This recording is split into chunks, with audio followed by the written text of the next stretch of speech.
Assalamualaikum warahmatullahi wabarakatuh. Gimana kabarnya teman-teman? Semoga baik-baik saja ya. Kebijakan yang diambil sekarang, tindakan yang diambil sekarang Kang Deddy ya dalam mengatasi bencana banjir ini ternyata mendapat kritikan ya dari Menteri Pariwisata kalau tidak salah ya.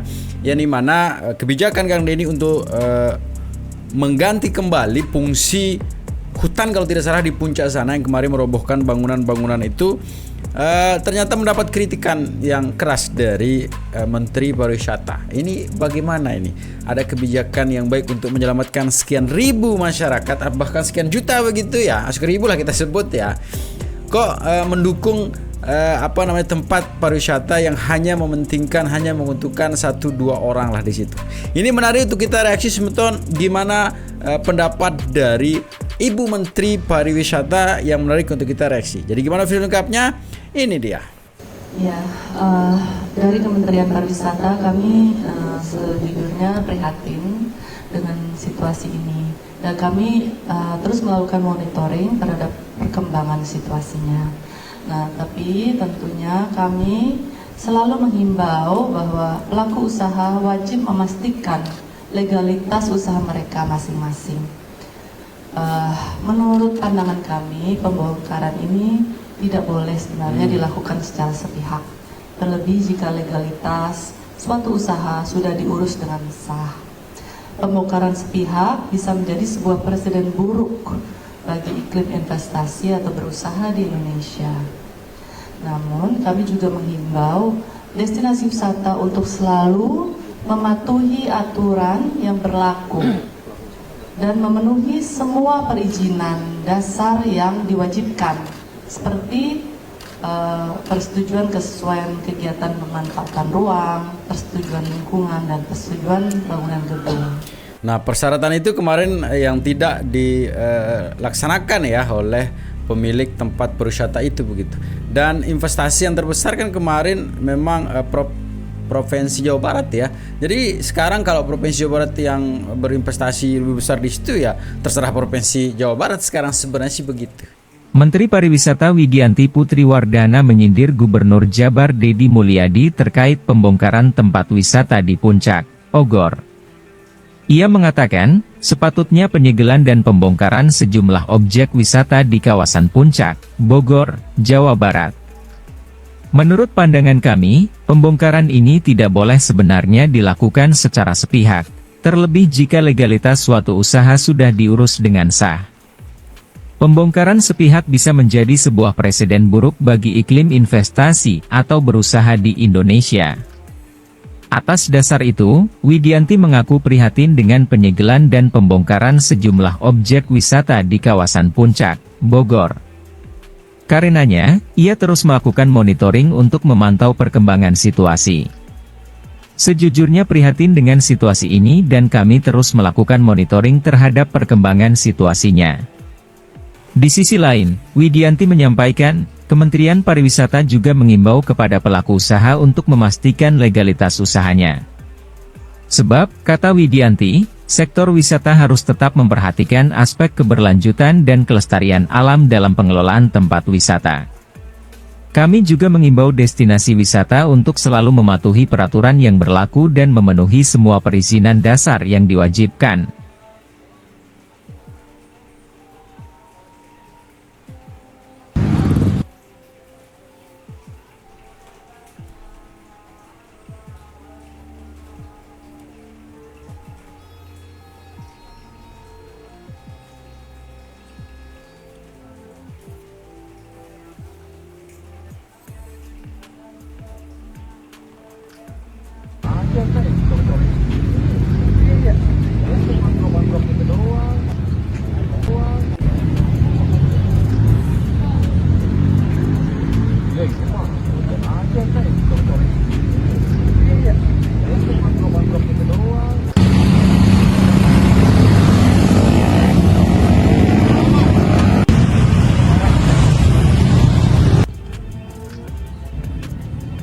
Tadi dibongkar oleh masyarakat.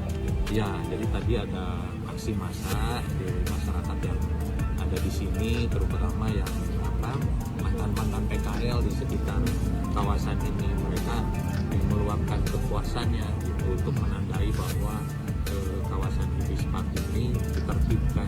Tanggapannya, kami menyayangkan hal itu terjadi bahwa soal perizinannya kurang baik. Nah, itu adalah ranah dari Pemda untuk melakukan apapun yang mereka telah lakukan. Kami hanya mengimbau untuk pemerintah atau pengelola destinasi wisata untuk selalu mengikuti peraturan dan undang-undang serta membuat perizinannya secara lengkap. Itu sebetulnya itu dari Ibu Menteri lah, fokusnya memang bagaimana mengembangkan pariwisata. Tapi sekali lagi memang perlu dilihat juga posisi, manfaat, dampak begitu kan, harus dilihat juga dalam pengembangan pariwisata. Jangan sampai niatnya untuk memaksimalkan perkembangan pariwisata di Indonesia tapi mengorbankan aspek lain ya. Misalnya aspek yang kemarin dibahas itu aspek hutan begitu yang dikorbankan sehingga mengakibatkan banyak sekali korban-korban di lereng begitu ya, akibat banjir, akibat pembabatan hutan. Tapi yang menjadi keputusan sekarang Kang Deddy kayaknya bulat ya, bahwa penyelesaian masalah banjir ini harus secepatnya, karena ini targetnya kan sampai bulan Desember tahun ini ya, ini mana di situ curah hujan akan kembali begitu. Karena kita tahu sendiri bahwa sedikit saja hujan di seputaran sana kan langsung banjir, apalagi hujan yang besar kemarin sampai ke atap rumah ya. Ini mengakibatkan masyarakat ini mengalami kerugian begitu. Sehingga apa yang menjadi tindakan sekarang Kang Deddy adalah kayaknya sih lebih menguntungkan menyelamatkan masyarakat atau wilayah yang terkena banjir daripada mengembangkan pariwisata. Begitu ya. Dan ini semakin menarik Semeton ya. Banyak sekali sentilan-sentilan juga yang disampaikan Ibu Menteri begitu terkait dengan dikembalikan lagi fungsi hutan tempat pembangunan tempat pariwisata lah di puncak Bogor sana. Ini dia videonya. Nah, sektor pariwisata harus tetap memperhatikan aspek keberlanjutan kelestarian alam, termasuk hal pengelolaan kawasan wisata. Hal ini sesuai dengan Permen Parekraf nomor 9 tahun 2021 yang telah diisu tentang pedoman destinasi pariwisata berkelanjutan. Nanti kalau ingin di detailnya kami bisa paparkan atau kami bisa informasikan lebih lanjut. Dan Kementerian Pariwisata juga mendorong adanya evaluasi yang lebih baik dalam pengawasan dan pemantauan terhadap pembangunan wisata yang berada di kawasan sensitif seperti kawasan hutan dan konservasi. Pemerintah pusat dan daerah harus bekerja sama untuk memfasilitasi perkembangan pariwisata yang ramah lingkungan dan berkelanjutan. Dari situ, sekian, terima kasih. So I understand that the ministry, the Indonesian cabinet and ministry,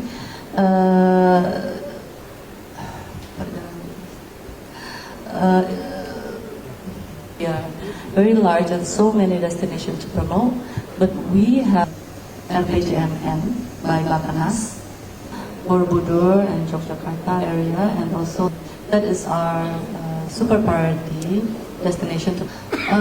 Kampanye di Jakarta aja itu dari Deputi Promosi nanti bisa menjelaskan kampanye programnya seperti apa saja, karena tentu Jakarta itu destinasi yang cukup indah juga, jadi supaya beda gitu, kita ingin mempromosikan Jakarta supaya wisatawan dari luar daerah yang terdekat bisa datang karena kami memiliki banyak destinasi seperti museum-museum, galeri, bisa berbelanja, dan restoran juga luar biasa banyaknya.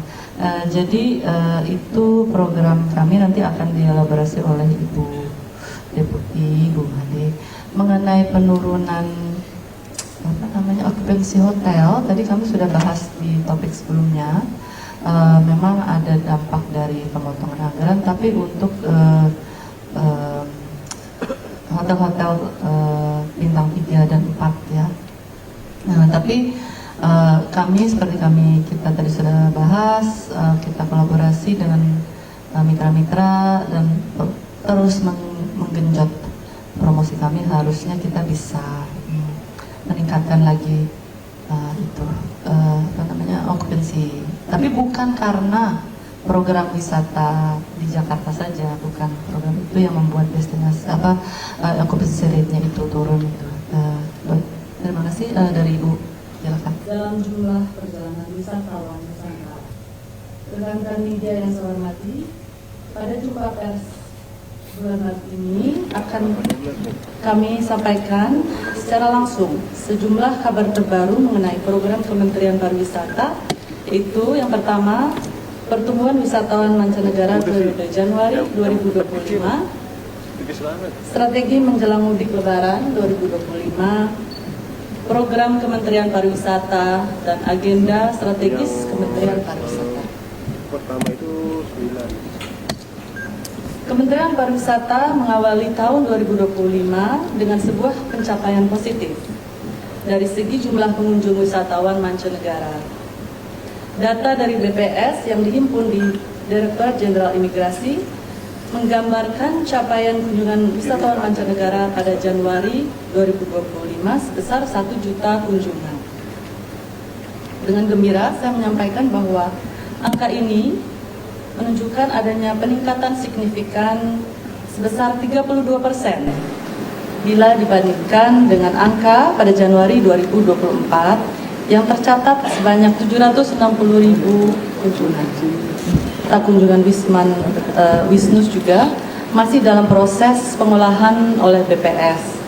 Berdasarkan kinerja Januari 2025, Kementerian Pariwisata optimis bahwa target wisatawan mancanegara dan Nusantara dapat tercapai apabila momentum positif ini terus berlanjut. Kami di Kementerian Pariwisata akan terus bekerja keras agar pencapaian positif ini dapat terus dipertahankan. Rekan-rekan media sekalian, strategi Kementerian Pariwisata menjelang libur Lebaran tentunya menjadi informasi yang paling ditunggu masyarakat. Kami melakukan sejumlah upaya untuk mendorong perjalanan wisatawan Nusantara yang terjangkau, aman, tenang, dan menyenangkan selama periode Lebaran 2025. Sebagai implementasinya, pemerintah telah berhasil menurunkan harga tiket pesawat domestik kelas ekonomi di seluruh Indonesia sebesar 13 sampai dengan 14% dengan pemesanan dimulai tanggal 1 Maret 2025 dan periode perjalanan antara 24 Maret hingga 7 April 2025. Penurunan tiket ini kami harapkan dapat memberikan kesempatan untuk memudahkan masyarakat untuk merencanakan mudik dan berwisata di Indonesia aja dengan biaya yang lebih terjangkau. Selain itu, bekerja sama dengan para pelaku usaha, Kementerian Pariwisata menghadirkan beragam promosi untuk meningkatkan minat masyarakat untuk berwisata selama libur Lebaran. Dua kampanye yang telah kami luncurkan yaitu kampanye #MudikYuk dan #Lebaran di Jakarta aja. Kampanye #MudikYuk dirancang untuk mendorong masyarakat mengeksplorasi berbagai destinasi. Jadi segitu teman-teman videonya ya. Semoga videonya bisa memberikan informasi terbaru tentang perkembangan ini yang lagi hotnya ya, Kang Deddy yang terus mengamankan banjir ya, biar tidak ada lagi lah. Paling tidak kalau terjadi banjir ya tidak sebesar yang kemarin lah begitu ya, tapi harapannya bahwa dengan apa yang dilakukan sekarang ya bayang-bayang bencana banjir itu sudah tidak ada lagi begitu. Jadi gitu teman-teman ya, tetap jaga persatuan dan kesatuan kita ya. Assalamualaikum warahmatullahi wabarakatuh.